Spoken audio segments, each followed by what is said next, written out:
filósofa que se llama Gertrude Anscombe, que normalmente es conocida como G.E.M. Anscombe.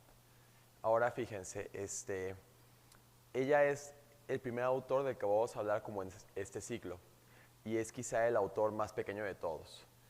Otros autores, como por ejemplo Newman, su historia un poco espiritual es un hito en la cultura. Por ejemplo, Castellani, cuando habla de Newman, que fue un cardenal anglicano que se volvió católico, dice que su conversión, junto con la de San Agustín, han sido las más importantes o de las más importantes que ha habido en la historia de la cristiandad, por muchos motivos. Si uno ve, por ejemplo, a Chesterton, que es como la figura eminente de los conversos ingleses, ve, por ejemplo, a alguien que fue declarado defensor de la fe, ve a alguien que creó una teoría económica. Newman, por ejemplo, fundó una universidad y demás. Y son autores que entonces se habla mucho de ellos, se sabe mucho de ellos, son referentes constantes. Y esta autora es en un sentido mucho más pequeña. Tuvo una vida quizá más sencilla, fue una filósofa la mayor parte del tiempo, una madre de 7 hijos. Se dedicó a hacer una teoría filosófica que fue muy sencilla aparentemente, no es como la Suma Teológica en 20 tomos, pero que tiene muchas cosas para decirnos hoy en día también. Y se dedicó también a hablar sobre todo de filosofía, que es un tema quizá no tan popular, y por eso tuvo tanta difusión como otros, ¿no? Ahora, después de esto que acabo de decir, y que parece motivos de por qué mi autora no es tan conocido o no es tan importante, voy a contradecirme un poco y voy a decir por qué, a pesar de eso, ella vale la pena. Lo primero, ya lo había dicho un poco, y es que su obra vale la pena porque es una obra relacionada con la verdad. Entonces, conocer la verdad siempre es productivo, y conocer entonces su pensamiento nos puede ayudar también a nosotros. Un segundo motivo es que ella es un poco, o es ya parte, de una culminación de conversos ingleses. Ella, por ejemplo, vivió hasta el año 2000, murió en 2001, si no me equivoco. Y entonces murió, por ejemplo, 50 años después de Belloc. Y muchas cosas que los primeros conversos o la primera generación de conversos católicos vio o predijo, a ella le tocó vivirlo de manera así directa. Un ejemplo que me gusta es el caso, por ejemplo, de la anticoncepción.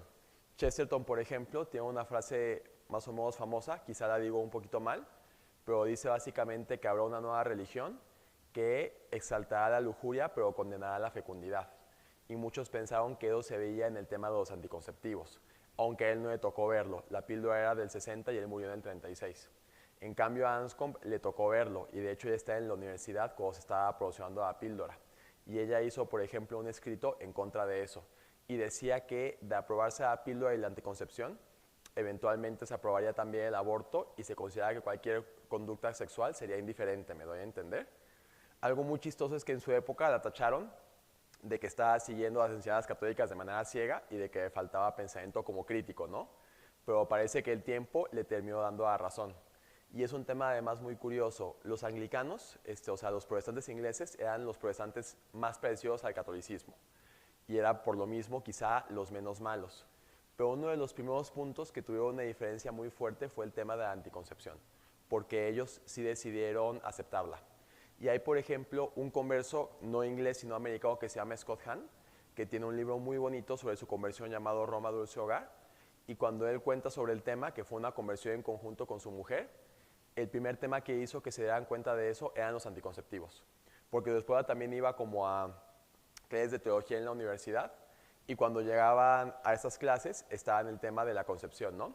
Y decía que la clase empezaba no preguntándose, por ejemplo, si la anticoncepción era buena o mala, sino cuáles anticonceptivos podían usar o no. Y ella preguntaba, ¿y por qué no hablamos sobre si son lícitos o no? Y le contestaron que eran lícitos, y que los únicos que consideraban que no eran los católicos, y que había dos motivos: que los curas no se casaban y que querían conquistar el mundo mediante el número de hijos. Y ella dijo, suenan como unos motivos un poquito tontos, así que vamos a revisarlo. Y me estoy desviando un poco del tema, pero lo voy a hacer bastante porque además esta autora, que es muy sencilla, es una buena introducción para el caso de Inglaterra y de la Iglesia Católica en Inglaterra. Ahora fíjense, entonces el primer tema les decía es que su obra vale la pena y tiene algo muy interesante, y ahorita voy a hablar un poquito más de ello. El segundo, que ella es como una larga línea de conversos ingleses, y ella llega como a un punto un poco culminante, y que entonces nos deja ver, por así decirlo, varios elementos que los conversos ingleses tuvieron a lo largo de la historia. Cuando uno ve, por ejemplo, a Newman y Chesterton, que son los más famosos y que son de los primeros, sus conversiones fueron muy largas, pero fueron muy difíciles también. Fueron conversiones que tuvieron que estudiar mucho, tuvieron que tener debates públicos muy fuertes. Newman, por ejemplo, era un religioso anglicano, era un obispo, entonces cambiarse de iglesia era algo muy difícil, me doy a entender. Pero hay un autor que se llama Joseph Pearce, que es también un converso inglés, pero él es contemporáneo, todavía vive.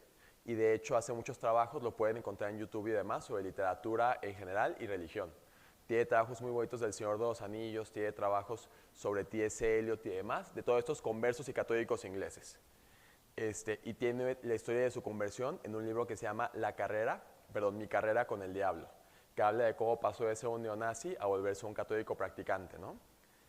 Y él entonces tiene un libro que se llama Conversos ingleses y describe este ambiente inglés que había en torno a los conversos. Y cita a la biógrafa y amiga de otra conversa llamada Dorothy Sayers, si no me equivoco, que es una novelista.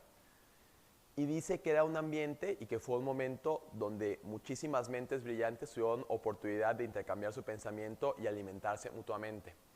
Y entonces enriquecerse y responder a muchas de las preguntas que había en torno a la espiritualidad y a la ética en el siglo XX. Inglaterra, a diferencia de otros países, era un país muy adelantado, en el sentido de que la revolución, en un lado, había llegado antes con ellos. Entonces los problemas de la revolución también habían llegado antes con ellos. Y no piensen nada más la cara, por ejemplo, del comunismo, ¿no? Sino también la cara del liberalismo. Por ejemplo, Anscombe en sus trabajos dice que el panorama moral que está creando en las universidades y en la sociedad va a producir una ética que va a decir que cualquier cosa está permitida siempre y cuando haya fines más o menos buenos. Y ella dice que es algo muy malo. Sea como sea, esta autora que les decía, Dorothy Sayers, habla de este ambiente y habla de cómo había un profundo conocimiento, un profundo amor a la verdad, un profundo diálogo, y es bien interesante ver que todos estaban conectados. Y pone un ejemplo. Si ustedes ubican a Tolkien, el autor del Señor de los Anillos, es bien sabido que él era amigo de Lewis, el autor de las Crónicas de Narnia, que aunque no es un converso al catolicismo al parecer, una vez oí que estaba como pensándolo, pero solo lo oí una vez una persona, entonces no me parece una fuente muy fiable, él era anglicano, pero es un autor riquísimo en su pensamiento de filosofía moral. Y de hecho hay un libro que se llama Bátimo contra Lewis, que habla sobre el pensamiento posmoderno y el oponente que ponen para combatirlo es C.S. Lewis, este pensador inglés de las Crónicas de Narnia, que si uno lee, por ejemplo, El diablo propone un brindis, Los cuatro amores, son obras filosóficamente muy profundas y que dan muchas respuestas cristianas. Entonces Tolkien, el autor del Señor de los Anillos, era amigo y trabajaba con Lewis, el autor de las Crónicas de Narnia, que también era un converso. Pero Lewis se había convertido por la lectura de un libro de Chesterton, que lo había inspirado a dejar el ateísmo, y trabajaba en la misma universidad donde estaba mi autora, con quien de hecho Lewis llegó a tener debates y perdió.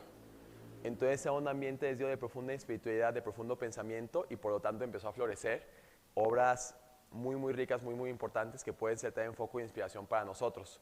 Sobre eso ahora puedo llegar al tercer punto. Esta autora es considerada la precursora de algo que se llama ética de la virtud. La ética de la virtud es una corriente ética que empezó de la mitad del siglo pasado para adelante y que pasó de ser así como una cosa ahí en medio de las universidades, como un espécimen raro, a ser la tercera alternativa ética más fuerte en la actualidad, después de algo que se llama utilitarismo y de otra cosa que se llama deontología. Y sobre eso es bien curioso porque la ética de las virtudes es la respuesta o es algo así como una corriente ética contemporánea que es compatible con el catolicismo y que de hecho se conecta con muchos puntos de la fe, al grado de que muchísimos autores católicos, pero también protestantes y demás, toman la ética de las virtudes como la opción filosófica que pueden tener para sostener una postura ética frente al mundo. Y es muy curioso porque fíjense, esta autora que se llama Anscombe era neoaristotélica, es decir, ella estudiaba sobre todo a Aristóteles, era su especialidad, aunque también le gustaba Santo Tomás de Aquino. De hecho, ella tenía una mejor amiga, o de modo así la pinta en la universidad, llamada Philippa Foot, que también era filósofa. Y ella era kantiana, seguidora de filosofía alemana, y se volvió tomista porque ella le pasó textos sobre Santo Tomás y el tema de la virtud.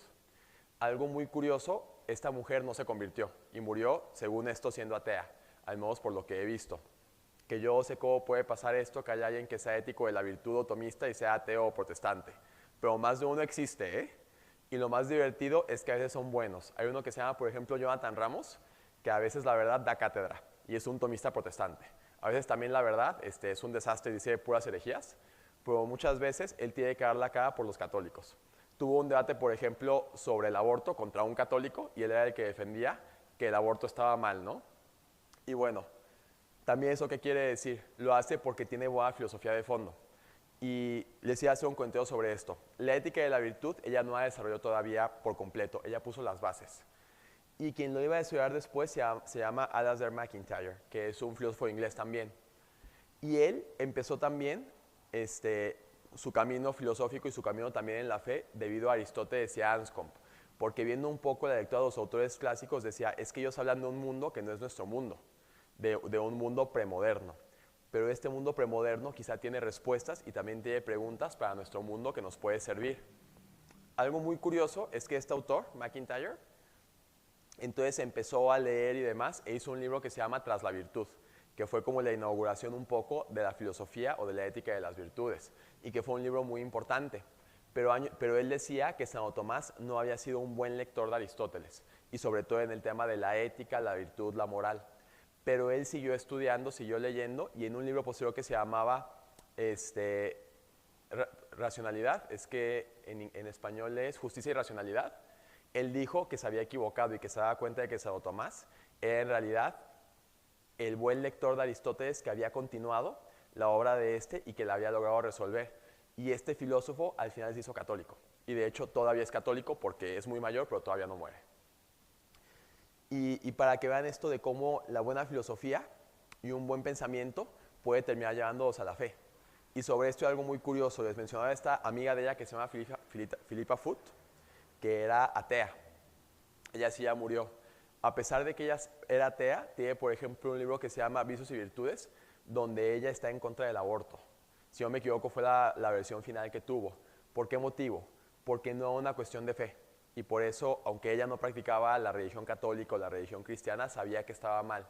Porque tenía una buena filosofía que le podía demostrar que eso era así. Y esta filosofía que les digo, que es la que ahorita están manejando un montón de católicos, que se conecta además con mucha gente que quizá no es católica, pero que busca la verdad, tiene su antecedente en esta filósofa. Y ahorita vamos a ver un poco de por qué. Ahora, pasando un poco a la vida, ella es inglesa, pero nació en Irlanda, ya que su padre era militar. Entonces estaban de servicio y en ese momento ella estaba ahí con su padre y su madre en el extranjero. Ella nace, después su padre deja de trabajar como militar, es maestro y también su madre es maestra. Ya crece en un ambiente bastante educativo, aunque era una personalidad muy extraña. Sobre eso una anécdota que cuando ella hizo examen de filosofía, lo pasó con la nota más alta. Y de hecho sus profesores quedaron tan impresionados que decidieron pasarla aunque había reprobado otra materia con 0. Y la materia era historia, porque ella era como una filósofa súper metida en filosofía, muy capaz y demás, pero una personalidad de hecho extraña en otras cosas, muy desaliñada, muy común de filósofa de hecho. Y entonces descuidaba otras cosas, pero dijo, no, la verdad sacó un examen más que perfecto, entonces sí se lo merece, ¿no? Sobre eso era muy desaliñada. Además, ella tenía 7 hijos, entonces me imagino que era un poco pesado todo. Y ella trabajaba en la universidad y la primera vez que fue a cobrar, como la vieron tan desaliñada, cómo iba a vestir y demás, pensaron que era la señora del aseo. Entonces le pagaron como diferente. Ella dijo, no, a mí me tienen que pagar más. Y entonces ya salieron un poco del tema, ¿no? A los 19 años ella se convirtió por la predicación de un dominico inglés que también preparó al que después sería su marido llamado Peter Gitch, que también es un filósofo y también se especializó en ética en virtudes. Algo muy curioso es que ella se preparó, tuvo una preparación intelectual con este dominico y entonces decidió convertirse al catolicismo porque lo vio como la opción más racional y la que mejor satisfacía sus inquietudes intelectuales. Les decía que ella, por así decirlo, corona o muestra un poco el camino de los conversos ingleses, porque las conversiones inglesas han sido conversiones muy de índole intelectual y por eso han sido quizá conversiones muy largas en algunos casos y también conversiones reducidas en un sentido. No vemos que toda la masa, que millones de personas quizás se conviertan, pero vemos que un montón de filósofos, de pensadores, de historiadores se empiezan a convertir porque se dan cuenta de esto. Algo sobre esto muy interesante es que tiene que ver con la tradición. Newman, por ejemplo, al igual que otros filósofos, hay uno, por ejemplo, americano protestante, ahora es católico, que era del sur, empezó a investigar la historia de la iglesia y uno de los objetivos era también demostrar por qué la iglesia anglicana y protestante estaba justificada y la tradición católica no era válida. Pero conforme él empezó a estudiar la tradición y demás, y fue a los padres de la iglesia, se dio cuenta de que efectivamente había una continuidad de ellos y el catolicismo, y que entonces el protestantismo no tenía sentido. Muchos de esos autores llegaron a la fe a partir de estudios clásicos, no solo de los padres de la iglesia, sino también de la antigüedad, de los griegos, de los romanos y demás, porque veían en ellos una verdad que después había continuado en la iglesia, ¿no? Sobre esto, algo que es bonito para mencionar y que me gusta porque dice Castellani, es que dice que copiamos en general, o sea, los franceses, los españoles, los hispanoamericanos, todo lo que viene del mundo moderno, de los americanos, de los alemanes, de los ingleses, pero que no copiamos las cosas buenas, solo las malas. Y mencionaba, por ejemplo, que en los college ingleses los chicos sabían latín y sabían griego y lo estudiaban.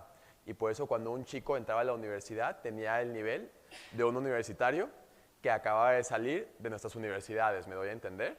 Es decir, un chico de prepa se adelantaba por esa formación. Y cuando se explora por qué la ética de las virtudes surge en el panorama inglés, dicen que también mencionan eso. Como muchos de ellos tenían conocimiento de latín y de griego, leyeron a los autores clásicos y vieron que como Santo Tomás, Aristóteles y demás, daban mucha importancia al tema de la virtud, un tema que no aparecía en la ética moderna, que de hecho otro filósofo que se llama Leonardo Polo dice que es el gran ausente de la ética moderna, el gran olvido. Y ellos dijeron, pues es que ¿por qué si la ética de estos giraba en torno a la virtud, nosotros no decimos nada sobre ella? ¿Qué es lo que ha pasado? Y eso hizo que reflexionaran sobre ello, ¿no?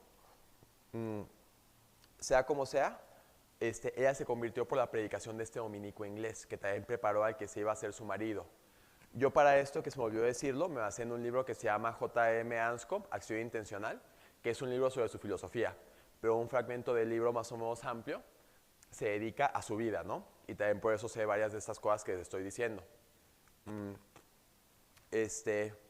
El libro, ahorita ya no me aparecía porque me aparecía para leerlo gratis de una red universitaria, pero no puedo volver a leer para revisarlo.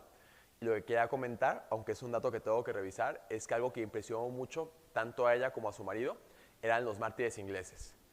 Si ustedes saben, después de Enrique VIII, que se separa de la iglesia, hubo un periodo de mucha persecución en Inglaterra, y son los mártires isabelinos, los que fueron perseguidos durante el reinado de la hija de Enrique VIII, Isabel I, la que se ha llamado la Reina Virgen. Y cuando uno ve, fueron leyes muy duras, una persecución muy cruenta. Por ejemplo, dio 40 días para que los sacerdotes del país se fueran bajo pena de muerte y demás. Y fue una persecución tan dura y demás que dijeron que alrededor de 10 años después, de una década después, el catolicismo había sido casi eliminado de toda Inglaterra, me doy a entender. El caso de Irlanda, que fue también invadido, por ejemplo, por Inglaterra. Cromwell, por ejemplo, era durísimo con los irlandeses y también por el tema del catolicismo. Y cuando uno ve lo que hicieron, analistas modernos dicen que si uno analizara lo que hizo Cromwell en Irlanda con los católicos, rayaría en crímenes contra la guerra, pero en crímenes de guerra y de lesa humanidad. Y bueno, recuerdo que este fragmento del libro decía que se ha impresionado mucho el testimonio de estos mártires, ¿no? Y puede que sea algo impresionante porque, por ejemplo, chicos, muchos lugares donde quizá el catolicismo no ha florecido muchísimo, pero que ha tenido como un resurgir, fueron lugares donde hubo mártires de esa manera, por ejemplo, de Asia. Y por lo mismo, estos nuevos se han visto como parte de esa tradición. Por ejemplo, algo que me gusta comentar, es digo que voy a desviar mucho de la charla, pero creo que está bien. En la Edad Media había un concepto para referirse a Inglaterra que era Merry England, la Inglaterra feliz, porque Inglaterra era un lugar muy alegre, lleno de fiestas y demás. Y si uno lee la literatura inglesa medieval, por ejemplo, los cuentos de Canterbury, pasa eso, es un ambiente lleno de alegría. Obvio, también había problemas, ¿no? Había enfermedades, había pobreza, había guerras, pero había un ambiente de mucha alegría. Después de que se vaya el catolicismo y con el paso del protestantismo puritano durante muchas generaciones, la imagen de esta Merry England empieza a desaparecer y aparece la imagen de la Inglaterra victoriana, que es puritana, de la Inglaterra melancólica con los paisajes oscuros, tristes y demás. Y por ejemplo, Chesterton, nos decía un profesor, hablaba de dos Inglaterras. Estaba la Inglaterra, la Merry England, la Inglaterra campesina, la Inglaterra del Señor de los Anillos, de la comarca, de las granjas, y estaba la Inglaterra imperialista, la Inglaterra que se había ido a África, a Asia, a Irlanda, que había sido cruel con otros pueblos, que había abusado de ellos, que había sido capitalista y demás. Ahora, sea como sea, este, ella entonces se convierte, su futuro marido también, se casan todavía siendo muy jóvenes, ella va a la universidad y en la universidad era una buena alumna y dice que hay un buen ambiente, pero había una formación bastante regular y eso que ella estaba en Oxford. No se veía nada de filosofía alemana excepto a Kant, no se veía nada de filosofía medieval y la filosofía antigua se veía con tintes más de cultura, me doy a entender, de que lo conocieran, pero no tanto como decir, voy a sacar las respuestas para mañana de leer a estos autores. Esto hablaba un poco del bagaje cultural de las universidades. Otro autor católico inglés que se llama Christopher Derrick, si no me equivoco, tiene un libro que se llama Huid del escepticismo. Hacia una educación liberal como si de verdad importara algo.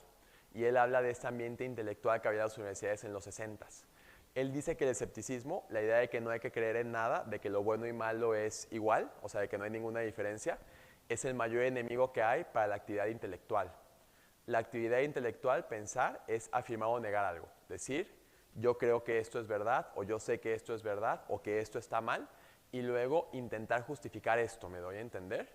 Y de hecho, Speiermann, un filósofo alemán católico muy bueno, tiene una frase donde dice que el trabajo del filósofo es comprobar que lo que piensa la verdulera es verdad. Usa esa expresión o al modo está en la traducción. ¿Y qué es lo que quiere decir? Que sabemos que es verdad, porque tenemos muchas veces intuiciones, sentido común, tradición, y sabemos que hay cosas que están bien o mal, o que son verdad o no. Y el trabajo del filósofo es justificar muchas veces esas intuiciones que tenemos, ¿me doy a entender? Él habla de que entonces el escepticismo, pensar que no hay nada bueno ni malo, que nada es verdad o mentira, es el mayor enemigo de la actividad intelectual, que conlleva afirmar que algo es verdad o que algo es bueno. Y describe que ese es el ambiente intelectual que se vivía en las universidades americanas y europeas de esa época. Perdón, sobre eso, Anscombe decía algo muy curioso. Ella decía, estas cosas que me están enseñando, por ejemplo, la fenomenología y demás, no me gusta, no me termina de convencer, pero no sé por qué está mal. ¿Me doy a entender? Le faltaba tener esas bases para poder decir por qué las cosas que estaba viendo estaban mal. T.S. Eliot, que se consideraba un anglo-católico y que era algo así extraño del anglicano católico, él describía algo similar en las universidades de Francia, porque estudió también en Francia, aunque era americano-inglés. Y decía que había un clima donde parecía que la única verdad de la que se podía hablar era la verdad científica, como que 2 más 2 era 4, pero que verdades de índole moral, religioso, trascendente eran un tema del que nadie podía decir nada, porque ninguna opinión era más que una opinión, ¿me doy a entender? Edith Stein, que después va a ser santa,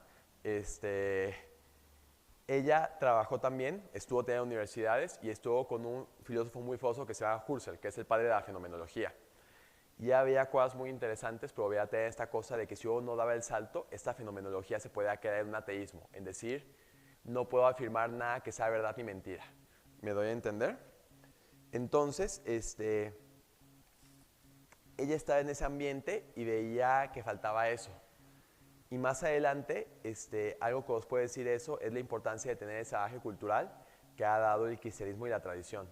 Ella después va a redescubrir a Aristóteles, va a haber un redescubrimiento general en el siglo XX de Santo Tomás, con el movimiento del tomismo y del neotomismo. Y algo muy curioso es que, por ejemplo, MacIntyre, este autor que les conté antes, él cuando habla del tema de su conversión, dice que en los autores antiguos, por ejemplo, Santo Tomás, encontró respuestas mucho más satisfactorias y mucho más complejas que lo que decía la filosofía de la modernidad como Kant y Hegel. Otro ejemplo es un filósofo contemporáneo converso que se llama Enric Fernández Gel, que es español. Él tiene un canal de YouTube, pero también hace filosofía de verdad, todo eso, y tiene un video dedicado a 5 libros para el siglo XXI. Y todos son libros de Aristóteles, porque dice, para mí Aristóteles es el filósofo que va a poder resolver los problemas que ha habido en ética, en política, en metafísica, en la época posmoderna, ¿no? Ahora, después de que ella está en Oxford y está en este ambiente, ella pasa a Cambridge y ahí conoce a Wittgenstein, que es un filósofo de origen austriaco. Es un filósofo muy importante y es considerado a veces por el canon como el segundo filósofo más importante del siglo XX después de Heidegger. Y ella fue su alumna. De hecho, sobre eso hay algo muy curioso. El libro que leí dice, que a Wittgenstein casi no le gustaba tener alumnas mujeres. Porque cuando ella fue, tuvo también como un excelente impresionante que dijo, bueno, puedo tenerla de alumna. Y a pesar de que te dan muchos puntos en contra, ya que ella era católica y él era ateo, se respetaban mucho mutuamente. Algo de cuando él estaba a punto de morir, la nombró a ella y a otros 2 estudiantes como sus albaceas. Ya se encargó de traducción de sus obras y de varias cosas. Y yo sé que en este contexto puede parecer poca cosa, pero que el segundo filósofo quizá más importante del siglo XX te deja de albacea, para otro filósofo es algo muy significativo. Quiere decir que ella sabía, me doy a entender, y que ella tenía conocimiento y que era alguien valioso. Ella estando después en Cambridge, trabaja ahí, estudia con él, es su albacea, tiene una beca, y después regresa a Oxford, pero regresa como maestra. Y decían que era una mujer de carácter muy fuerte y tenía que ver con su formación. Su maestro, Wittgenstein, decían que era alguien de una personalidad muy difícil y ella también lo eran. Sobre eso cuenta la anécdota que las alumnas te dan miedo muchas veces de ir a desoreas con ella porque era muy dura. Y hay una anécdota que cuentan, por ejemplo, de que una alumna iba muy emocionada porque sentía que había hecho un muy buen trabajo. Entonces fue a desorear con ella, le dio el trabajo, ella lo empezó a leer y empezó a hacer así infinidad de correcciones y le dijo, ¿ese quieres que haga? Todo está mal. Entonces, claro, ¿no? Ahí, por ejemplo, también en la universidad era muy común que hubiera debates públicos donde un autor, un profesor, iba a llevar un artículo, un fragmento del libro, lo exponía y la gente podía preguntarle, hacerle preguntas y demás, objeciones. Y en un punto a ella le tocó ir a una de Lewis, el autor de las Críticas de la Luna, que le digo que es maravilloso. Y él trabajaba un ensayo moral, y ella agarró y le dijo que estaba equivocado en el tema de los milagros y en el tema de la causalidad. Empezaron a tener un debate y Lewis dijo, no, ella tiene razón. Y se corrigió. Sobre eso, no lo he dicho porque no es tan importante, tan importante quizá el sentido de la charla. Sobre la más importante se llama intención. Y tiene que ver con el tema de la intención en los actos morales. Engañar, por ejemplo, y equivocarse, aparentemente hacen lo mismo.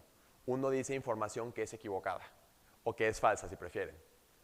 Pero no son lo mismo, porque en un caso uno tiene la intención de engañar y en el otro no. En el otro simplemente lo dice por error y por eso se equivoca. Y a partir de eso y del tema de la causalidad, ella explicó muchos problemas que había en la filosofía moderna.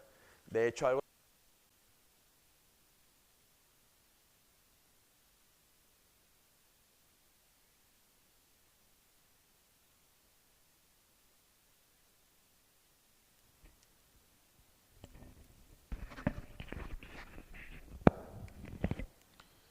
ella dice, leyó un tratado de Teodicea de los jesuitas y ella dijo, todo está bien, excepto el tema de la causalidad. Y es un tema muy de filosofía moderna que cuando ella estudió vio que causaba muchos problemas a la larga. Pero bueno, ella tuvo el debate, empezó una actividad intelectual fuerte, hizo varios panfletos, se encargó de extender el estudio de Aristóteles, por ejemplo, y también de Santo Tomás. Y tuvo sobre todo 2 panfletos que fueron muy importantes y que les quería mencionar. Uno es un poco el que ya les dije del tema de los anticonceptivos, de que fue tachada un poco como una fundamentalista y de seguir ciegamente las enseñanzas de la Iglesia. Pero el segundo panfleto y el segundo debate de amplio impacto que tuvo fue relacionado con una distinción que iba a dar el presidente Truman. El presidente Truman fue el presidente que lanzó las bombas atómicas contra la población japonesa en Hiroshima y Nagasaki. Y ese presidente iba a recibir, si mi memoria no falla, el honoris causa de la universidad donde ella trabajaba. Y ella dijo que estaba mal. Y entonces ella y solo otros 2 profesores se mostraron en contra. Y viendo esto, ella se opuso, decidió escribir un panfleto sobre el caso del presidente Truman, donde ella dijo, el presidente que aprobó las bombas atómicas, bueno, dijo, atacar a la población civil es algo intrínsecamente malo y matar inocentes como medio para alcanzar fines es siempre asesinato. Y el asesinato es una de las peores acciones humanas. Su panfleto no logró que no le dieran el honoris causa a Truman. Y ella además fue a la BBC explicando por qué esto estaba mal. Y retó a un defensor de Truman públicamente a un debate para que justificara con la ley internacional por qué lo que había hecho estaba moralmente aceptable, ¿no? La persona no aceptó. Y ella dice que a partir un poco de esto, viendo la gente y demás, les sorprendió mucho que los profesores de ética y moral ahí en la universidad no consideraban que hubiera acciones intrínsecamente malas. O sea, ellos pensaban que cualquier cosa estaba justificada si poníamos circunstancias suficientemente extremas o difíciles, donde esa acción pudiera verse como algo bueno o necesario, me doy a entender, y ella dijo que eso estaba mal. A partir de eso, ella sacó un artículo que es de sus obras más importantes, que se llama Filosofía Moral Moderna, donde ella quiso sostener 3 tesis. Y son unas tesis o afirmaciones de muchísimo peso. La primera dijo es que la filosofía moral moderna de los últimos 100 años no había hecho absolutamente nada. La segunda fue que los conceptos que usados de filosofía moral, como deber y demás, venían de una concepción que ya no existía, de la concepción cristiana, que no era la concepción de la mayoría de la gente, y que entonces utilizarlos era pernicioso, porque fuera de su contexto dejaban de tener sentido y terminamos pudiendo justificar cualquier cosa. Y la tercera cosa, que era mejor que no hiciéramos filosofía moral, que dejáramos de hacer ética, hasta que tuviéramos una correcta comprensión de la psicología de la acción y de otras cuestiones.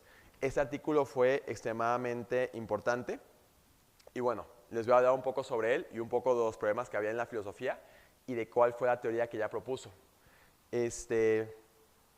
Ella dice, para empezar, algo muy interesante, que hay 2 tipos de filósofos. Filósofos de filósofos y filósofos del hombre. Hay filósofos que se dedican a problemas que solo interesan a los filósofos. Y hay problemas, o más bien filósofos, que se encargan de problemas que interesan a todos, al hombre de todos los días. ¿Me doy a entender? Ella dice que la ética que nosotros conocemos estaba basada en la ética antigua, donde había una unidad entre religión, ley, moral, etcétera, etcétera. Entonces decir que algo era correcto era también decir que algo era bueno y era también decir que algo era justo. Pero como esas esferas han quedado rotas y la esfera privada es una cosa, la esfera pública es otra, lo que yo hago aquí es una cosa y lo que yo hago acá es otra, que es un error. Hay un cura muy bueno que se llama Zárate, Sapieha Zárate, José Zárate si no me equivoco, y él cuando habla de la separación de iglesia y Estado dice: yo no creo en la separación de iglesia y Estado porque yo no soy un esquizofrénico. A mí no me pueden decir que yo sea un cura de aquí para adentro y que cuando salgo dejo de ser un cura. Entonces, ¿qué es lo que pasa con esta división? Ella dice un poco qué es lo que produce que haya cosas que son malas pero que son lícitas. Como los católicos que dicen que ellos van a ser pro aborto en lo público, pero van a estar en contra en lo privado, porque son esferas diferentes, ¿me doy a entender? Ahora, ¿qué es lo que sucede? Para ella, tanto la ley como la religión mandaban aquellas cosas que eran conforme a la naturaleza humana y en ese sentido perfeccionaban al hombre y por lo tanto lo podían llevar a la felicidad. Porque tanto el tema en la ética antigua con Aristóteles como en la ética medieval con Santo Tomás es la felicidad, que en Aristóteles era la eudaimonía, que quiere decir vida buena, y en Santo Tomás era la bienaventuranza, que me imagino que aquí todos saben lo que significa. El tema de la felicidad era fundamental en la ética antigua y era lo que daba, por así decirlo, sentido y unidad a todas las acciones. Todo lo que hacíamos lo hacíamos con el objetivo de ser felices, ¿no? De poder llegar algún día a la felicidad. En el mundo moderno, debido a la edición protestante y otras cosas, esto se divide. ¿Por qué? Porque ahora lo que consideramos que es bueno o que es la felicidad o que es lo correcto, es para una persona una cosa, para otra persona otra cosa, y entonces no puedo hacer una discusión racional sobre qué es bueno para todos, ¿me doy a entender? Y por tanto la sociedad no debe tomar, por así decirlo como ley, ningún partido hacia qué es bueno, qué es mejor o qué es deseable, y dedicarse simplemente a, por así decirlo, cumplir el trabajo, ¿no? Ella decía que esto terminaba creando algo que en filosofía se llama emotivismo, que es la postura o la corriente que afirma que las afirmaciones morales son simplemente expresiones del estado de ánimo. Que cuando yo digo, por ejemplo, esto es bueno, estoy diciendo simplemente esto me gusta. O cuando yo digo esto es malo, estoy diciendo simplemente esto no me gusta o me desagrada, ¿me doy a entender? Ahora, obviamente, algo así pues no puede subsistir filosóficamente hablando. Porque si nada más vivimos en una sociedad donde hacemos lo que nos gusta y no hacemos lo que no nos gusta, pues nada puede pasar. Y lo que creó la filosofía moderna para poder explicar esto fue el deber. El deber, sin embargo, es algo inexplicable. Y de hecho, si ustedes leen a Kant, Él dice que el deber es un factum, es un hecho. Es decir, uno llega al mundo y se da cuenta de que hay deberes, pero no los puede explicar. Entonces tenemos que hay cosas que nos gustan y por eso las consideramos buenas, pero ¿cómo puedo decir por qué nos gustan? Y en cambio hay cosas que tenemos que hacer que son deberes y los tenemos que hacer, pero no puedo decir por qué. Y ella dice, en este panorama obviamente todo se vuelve una locura, porque entonces hay un montón de esferas que piden y avisan cosas distintas y cómo pueden relacionarse entre ellas. ¿Cuál es la respuesta que ella da? Y ya solo 5 minutos más, no se preocupen para que haya tiempo de preguntas. La respuesta que ella da se encuentra, les digo, en la filosofía antigua y sobre todo el pensamiento de Aristóteles, que también es Santo Tomás, que era una continuidad. Pero ella era una especialista sobre todo en Aristóteles y en el tema de la intencionalidad y en el tema de la virtud, que es esta clave de la filosofía moral. Ella dice que el problema de la filosofía moderna es el siguiente: no puede responder por qué un hombre injusto es un hombre malo y por qué una acción injusta es una acción mala. ¿Por qué motivo? Porque siempre que decimos por qué algo es malo o bueno, no puedo decir que es malo en sí mismo en esta filosofía moderna. Todos quieren decir que es malo por las consecuencias, ¿me doy a entender? O que es malo por cosas de sentir mal. Pero hay muchas cosas que son malas, que son buenas y nos hacen sentir mal, porque nos dan lástima, por ejemplo, de realizarlas. Y hay muchas cosas que son buenas y las realizamos, aunque tengan consecuencias duras o difíciles, ¿me doy a entender? Son respuestas que quedan cortas. Ella dice que esto es porque de fondo está una incapacidad para decir que la justicia es una virtud y que hay ciertas cosas que para cualquier persona son buenas y que para cualquier persona son malas. Y volviendo a la filosofía antigua, un ejemplo que me gusta a mí mucho de eso, ella no lo menciona, aunque lo va a haber conocido, de Cicerón. Cicerón dice que una vida sin amigos no podría valer la pena. Uno podría decir si tiene muchos o pocos, pero todas las personas tenemos que tener amigos. E incluso Luis, otro converso muy bonito, inglés, él dice que cuando se habla de la salvación es muy chistoso, pero se dice que es tener amistad con Dios. Es decir, es también una forma de amistad, ¿no? Lo que dice entonces es que hay una naturaleza humana que podemos conocer y que por tanto podemos conocer que hay cosas que nos corresponden o que son mejores o peores para nosotros y que la forma en que esas cosas mejores o peores para nosotros se perfeccionan es por algo que se llama virtud, porque la virtud etimológicamente quiere decir excelencia, o bueno, eso quiere decir en griego que es arete. Virtud como tal, que es latino, quiere decir como fuerza o potencia, me doy a entender, y viene de vir, que quiere decir varón. Entonces, las diferentes tendencias, las diferentes esferas humanas tienen un orden, y cuando esas se perfeccionan, alcanzan la virtud. Un ejemplo es la sociabilidad. Tenemos tendencia a estar con otros, queremos tener amigos, necesitamos de otras personas para poder sobrevivir. Y cuando tratamos las relaciones con otras personas de buen modo, estamos siendo justos. Y si las tratamos, por ejemplo, con una justicia particular todavía más hermosa, estamos siendo generosos. La generosidad con los amigos, que es una parte de la justicia potencial. Por ejemplo, tenemos el impulso relacionado con la sexualidad y cuando vivimos bien, lo vivimos, por ejemplo, con castidad, me doy a entender. Y son así las diferentes esferas que nos permiten, ¿cómo se dice? Que nos permiten perfeccionarnos. ¿Qué es lo más bonito? Y con lo que yo voy a acabar de esto. La virtud entonces perfecciona al ser humano porque hace que sus diferentes potencias, impulsos se vuelvan excelentes, que quiere decir que lleguen a su fin. Perfecto en griego es teleion, y se relaciona con telos, que quiere decir fin. Lo que es perfecto es aquello que ha llegado a su fin, que de cierta manera se ha completado, ¿me doy a entender? ¿Y qué es lo que pasa con esto? Lo que dicen los filósofos de la ética y de la virtud, por ejemplo, Anscombe hacía una crítica muy fuerte a la felicidad en Wittgenstein y demás, es que entonces uno es virtuoso sobre todo para ser perfecto. Y que este ser perfecto no le tiene que ver con una cosa narcisista de que quiere ser mejor simplemente para verse en el espejo, ¿no? Sino porque ser perfecto y practicar la virtud, que curiosamente es lo que nos manda Jesús, ser perfectos, es también la clave para la felicidad. Y que entonces quien vive según la virtud va a ser feliz también. Incluso los filósofos modernos, que empezaron a malinterpretar la virtud y terminaron después quitándola por completo, sostienen todavía una sombra de eso por el largo peso de la tradición antigua que existía. Y todavía en Spinoza, por ejemplo, un filósofo que es horrible y que es terrible, y que es panteísta y ateo y todas esas cosas, él dice, la felicidad no es el premio de la virtud, sino la virtud misma. Es decir, quien es virtuoso no recibe como consecuencia la felicidad, sino que el ser virtuoso ya es ser feliz. Y todo esto que estoy diciendo, que se conecta con muchos pensadores, con Lewis, hasta con Spinoza que mencioné ahorita y demás, tiene también que ver con este renacimiento intelectual inglés que sucedió en la segunda mitad, sobre todo, del siglo pasado, y que empezó en la primera mitad, de la cual Anscombe es una figura. Y yo pienso que entonces pensar en ella, conocerla y demás, nos puede servir entonces también a nosotros para tener una vida mejor, una vida más cristiana, una vida más virtuosa, y por eso me hizo una buena idea poder exponérselas. Y bueno, con eso puedo ir terminando, que nos quedan 5 minutos para preguntas. Y bueno, ¿alguna pregunta?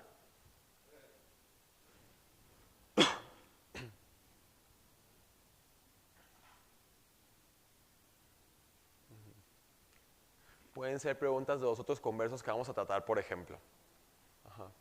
Esas las puede responder Carilu. Sí, sí. Sí, sí.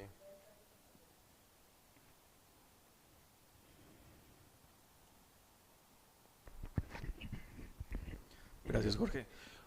De esta filósofa y en general de estos autores que dices, Chesterton y Newman, hay una crítica por parte de los griegos ortodoxos que dicen ellos se convierten al catolicismo porque no conocen que existe la tradición apostólica de la otra iglesia, ¿no? de Oriente.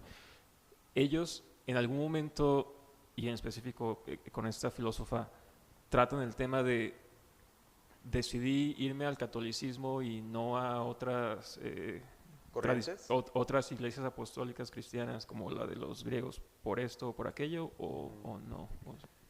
Es una pregunta interesante. Diría que, al menos a primera vista, no, pero diría que no me parece una respuesta muy, muy viable. ¿Por qué?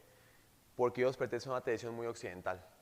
O sea, si uno ve, por ejemplo, a Aristóteles es griego, ¿no?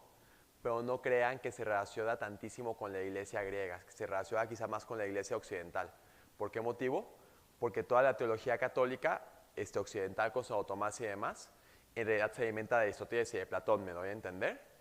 Y cuando uno ve el pensamiento de estos autores, yo además lo siento mucho más relacionado con el pensamiento occidental y con el pensamiento oriental. Sobre eso, para que sepan, por ejemplo, cuando llegara el catolicismo a algunas regiones, o cuando llegó más bien, se hablaba también de una helenización, que quiere decir como una hacerse griego. Helénico quiere decir griego, por eso Helena de Troya. Y era porque el catolicismo, aunque era romano, se ha alimentado de toda la filosofía griega y había una unidad. En cambio, las iglesias ortodoxas, por ejemplo, rusas y demás, tienen una teología y una filosofía muy interesante, pero diferente en muchos puntos. Y esos autores, diría que no habrían compaginado tanto en varios puntos, porque eran unos super ingleses, o sea, eran así de beber el té a tal hora, de ser como muy flemáticos, de ser como muy correctos y demás. No me los imagino rasgándose las vestiduras como un oriental, por ejemplo. Sí, sí.